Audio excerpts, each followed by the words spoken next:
பேரிழந்தூர் அர்-ரஹீமிய்யா Arabic கல்லூரி. உங்கள் ஆண் பிள்ளைகள் 7 ஆண்டுகளில் ஆலிம் பட்டத்துடன் பிகாம், பிபிஏ, பிஏ டிகிரிகளும் பெற்று சிறந்த ஆலிமாக வெளிவர இன்றைய தொடர்பு கொள்ளுங்கள். அஸ்ஸலாமு அலைக்கும் வரஹ்மத்துல்லாஹி வபரகாத்துஹு. இந்த நிகழ்ச்சிக்கு வருகை தந்திருக்கக்கூடிய உங்கள் அனைத்திற்கும் சலாத்தினை தெரிவித்துக் கொள்கிறேன். மழை பெஞ்சிடுச்சு. இந்த நிகழ்ச்சியில் இன்னைக்கு பயான் பண்ண வேண்டியவரை வேற ஒருத்தர், நம்ம ஹஜரத் மார்க்களும் நாங்களே இல்லை. மழை பெஞ்சதுனால அவரை வேணாம் நாங்களே இதை நடத்திக்கிறோன்னு சொல்லிட்டு இது நம்மளே இதை நடத்துகிறோம்.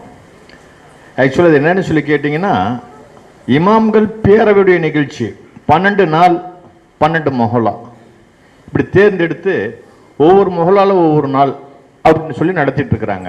அந்த வகையில் எங்களுக்கு ஞாயிற்றுக்கிழமை தான் வேணும் அப்படின்னு கேட்டு நாங்கள் வாங்கிட்டோம். பள்ளிவாசலில் நடத்தணும் அப்படின்னா குழந்தைகள், பெண்கள் யாரும் வர முடியாது. ஆண்கள் நாங்கள் ஒவ்வொரு ஜும்மாலையும் நம்ம பயானை கேட்குறோம். பெண்களுக்கு அந்த வாய்ப்பு கிடைக்கிறது இல்லை. அதனால தான் இந்த மதரசாலாம் வச்சுங்க நடத்தணும் அப்படின்னா எல்லாமே இந்த பயான் கேட்கலாம் அப்படிங்கிறதுனால தான் இந்த ஏற்பாடு செஞ்சது. இந்த நிகழ்ச்சியை இமாம்கள் பேரவை நமக்கு கொடுத்ததுக்காக அந்த இமாம்கள் பேரவைக்கு முதல்ல சுக்ரியாவை தெரிவிச்சுக்கிறேன். நாயகம் ஸல்லல்லாஹு அலைஹி வஸல்லம் பிறந்தநாள் விழா. இந்த விழா என்பது என்ன சொல்லி கேட்டா, உலகம் முழுசுமே நடக்குது. ஏதோ இது தமிழ்நாட்டில், இந்தியாவில் நடக்கல. நம்மளை காட்டிலும் அரபு நாடுகளில் இன்னும் நல்லா நடக்குது. ஒரு சின்ன விஷயம், ஒரு இயக்கத்தை ஆரம்பிக்கணும் அப்படின்னு சொன்னா ரொம்ப கஷ்டம். ஒரு கூட்டத்தை சேர்த்துன்னு சொன்னா அதை விட கஷ்டம். இது ரெண்டையும் சேர்த்துட்டோம் அப்படின்னா கட்டுப்பாடு அந்த கூட்டத்தை வச்சிருக்கிறது அதை விட கஷ்டம். இது ஏன் சொல்றேன் அப்படின்னா, யார் யாரோ அரசியலுக்கு வர்றாங்க, யார் யாரோ கட்சி ஆரம்பிக்கிறாங்க. நம்ம குழந்தைகளுக்கு, பெண்களுக்கு, நம்ம ஆண்களுக்கு கூட சரியான விழிப்புணர்வு இல்லாமல் இருக்குது. ஒரு பாப்பா என்கிட்ட பேசுது முந்தானத்து, நாங்களாம் விஜய்க்கு ஓட்டு போடலான்ட்டு இருக்கிறோம் அப்படின்னா கபரஸ்தானில் நான் உட்காந்துட்டு இருக்கிறேன். அவங்க பாபாவுக்கும் பூல் போட வந்தாங்க பர்சி அப்படின்ட்டு. நாங்கள் விஜய்க்கு ஓட்டு போட போகிறோம். நான் சொன்னேன், என்ன அவன் செஞ்சுட்டானே நீங்கள் ஓட்டு போட போறீங்க விஜய்க்கு? பெண்களுக்கு பாதுகாப்பு தராரா? நான் வீட்டுக்கு ஒரு போலீஸ்காரன் துப்பாக்கி கொடுத்து நிறுத்தி வச்சிருப்பாரா? அந்த மாநாட்டை முடிச்சுட்டு வெளில வர்றாங்க, 35,000 சேர் உடஞ்சு கிடக்குது. எல்லாமே டிவியில் பார்த்துருப்பீங்கன்னு நினைக்கிறேன். இது எதுக்காக சொல்றேன்னா, ஒரு கூட்டத்தை கட்டுப்பாடாக வச்சிருக்க கத்துக் கொடுக்கணும். முதல்ல மேலப்பாளையம் திருநெல்வேலி மாவட்டத்தில் ஒரு பகுதி, எப்பயுமே இங்க ஒரு பிரச்சனைக்குரிய பகுதி. ஹஜரத்மார்களுக்கெல்லாம் தெரியும். அம்மாப்பேட்டில் இன்ஸ்பெக்டர் இருந்தார் நாகராஜன். அவர் சொல்லுவார், கமிஷனர், ஏசி எல்லாம் கேட்பாங்க, எவ்வளவு போலீஸ் வேணும், இன்னைக்கு ரம்ஜான் தொழுகை இருக்கு, இன்னைக்கு பக்ரீத் தொழுகை இருக்கு, எவ்வளவு பேர் கூடுவாங்க? 10,000 பேர் கூடுவாங்க. ஓ, 10,000 பேர் கூடுறாங்க போது ஒரு போலீஸ் ஃபோர்ஸ் ஒண்ணுமில்லை, நாங்களே பார்த்துக்கிறோம். ஸ்டேஷனுக்கு போலீஸை நாங்கள் பார்த்துக்கிறோம். ஆக அவ்வளவு கூட்டம், 10,000 பேர் ஒன்றும் சேர்றது தெரியாது. ஒரு ஓப்பன் பிளேஸ்ல அவங்க துண்டு எடுத்துட்டு வரணும், அவங்க துண்டை போடுவாங்க, அவங்க தொழுவாங்க. வரதும் தெரியாது, தொழுறதும் தெரியாது, மிலாஃப் ஆவறதும் தெரியாது, பிரிறதும் தெரியாது. இந்த ஒழுக்கத்தை கற்றுக் கொடுத்தவர் யாருன்னு சொல்லிட்டு நாயகம் ஸல்லல்லாஹு அலைஹி வஸல்லம். ஒரு மாநாட்டை நடத்தடானா தூக்கி 30,000 சேரை உடைச்சு தூக்கி போட்டு போறான். அந்த கூட்டத்தை கட்டுப்படுத்த ஆள் கிடையாது, ஒழுக்கத்தை கற்றுக் கொடுக்கணும். நம்ம 10,000 பேர் சொல்றோம், ஒரு சத்தம் இல்லை. இப்ப நம்ம பள்ளிவாசல்லே எடுத்துக்கிட்டீங்க அப்படின்னா 3,000 பேர் தொழுறோம் இல்லையா? ஒரு சத்தம் இருக்குதா? இங்கிருந்து அமைதியா போறோம், நல்ல விதமா தொழுறோம். எவ்வளவு வருத்தங்கள் இருக்கும், சங்கடங்களுக்கும் பேச்சுகள் இல்லாமல் இருக்கும். ஒருத்தருக்கு கூப்பிட்டு சலாம் சொல்லிட்டு மிலாஃப் ஆயிடுறோம். ஒருத்தன் என்ன பண்ணுவான், ஒருத்தனை ஏதோ ஒன்று பண்ணியானுங்கிற கோபத்தில் இருப்பான். 2 பேரும் ஒருத்தர் மூஞ்சி பார்த்து, என்னையே ஒருத்தர் சொன்னாரு, நான் மௌத்தாரோல உங்க மூஞ்சியை பார்க்க எனக்கு விருப்பம் இல்லை அப்படின்னு சொன்னாரு. எனக்கு வேண்டப்பட்ட நண்பர் தான். அவர் குடும்ப விஷயம், ஹஜரத் கூட வந்திருந்தாரு.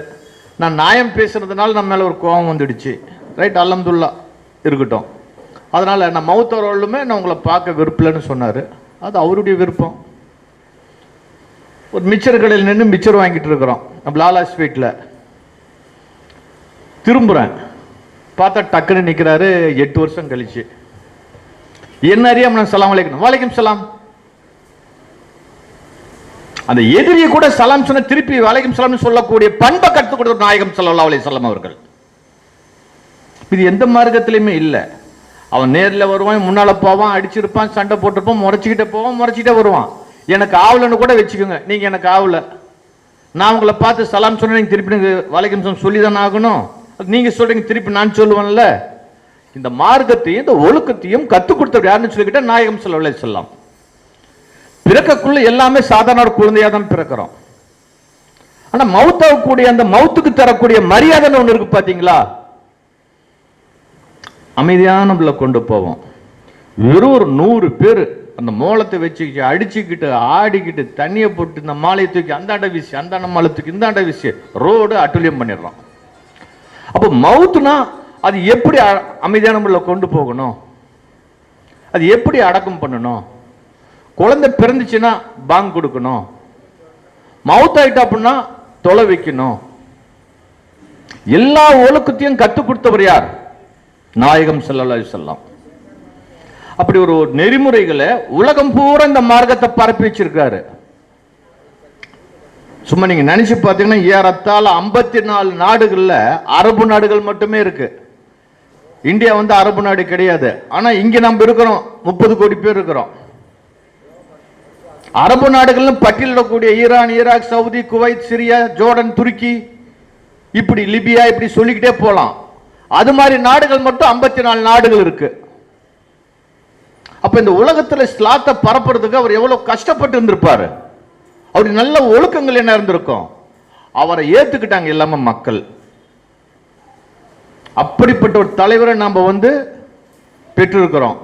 அதனாலதான் இந்த மார்க்கம் ஆடாம அசையாம ஓடாம ஒளியாம 1500 வருஷம் ஆனாலும் இன்னும் 5000 வருஷம் ஆனாலும் இந்த மார்க்கம் அப்படியே இருக்கும். நாம் இருக்க மாட்டோம், மார்க்கம் இருக்கும். ஏன்னு கேட்ட ஃபவுண்டேஷன் ஹெவி ஸ்ட்ராங். இந்த மார்க்கத்துடைய கோட்பாடுகள் மிகவும் ஸ்ட்ராங்கா பண்ணி வச்சிருக்கிறாங்க. ஒரு காலத்துல சொன்னாங்க உலகம் கைக்குள்ள வரும், எல்லாம் ஆய்வு பண்ணாங்க, உலகம் எப்படி கைக்குள்ள வரும்னு. சவுதியில இருந்து ஹஜரத் பேசுறாரு, எனக்கு போன் வந்துடுது. ஹஜரத்தை கொண்டு போய் நம்ம சென்னையில பிளைட் ஏற்றி விட்டுவிட்டு நம்ம சேலம் வர்றதுக்கு 8 மணி நேரம் ஆகுது. 6 மணி நேரத்தில் சவுதிக்கு போய் சேர்ந்துறாரு ஹஜரத். உலகம் அப்படி கைக்குள்ள வந்துடுச்சு இல்லையா. ஒரு கூழாங்கல் பறவை எடுத்துட்டு வரும், போட்டா உலகம் மலியன்னு சொல்லி குரான்ல இருக்கு.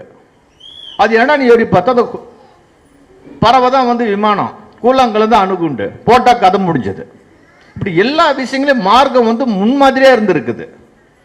அப்படிப்பட்ட ஒரு மார்க்கத்தை அல்லாஹ் தஆலா நமக்கு கொடுக்கக்கூடிய நேரத்தில் அந்த மார்க்கத்தை நல்ல வழியில் வழி நடத்தி இந்த மார்க்கத்தை இப்படிதான் நடத்தணும்னு சொல்லி அந்த மார்க்கத்தை வந்து இந்த சமுதாய மக்களுக்கு இட்டு சென்ற நாயகம் ஸல்லல்லாஹு அலைஹி வஸல்லம் எவ்வளவு புகழ்ந்து பேசினாலும் அது ஈடாகாது. நேரத்தின் அருமை கருதி எல்லாத்துக்கும் சலாத்தினை செலுத்திக் கொண்டு அடுத்தபடியாக அன்வர் அலி பாகவி அவர்கள் உங்களிடையே பேசுவார்.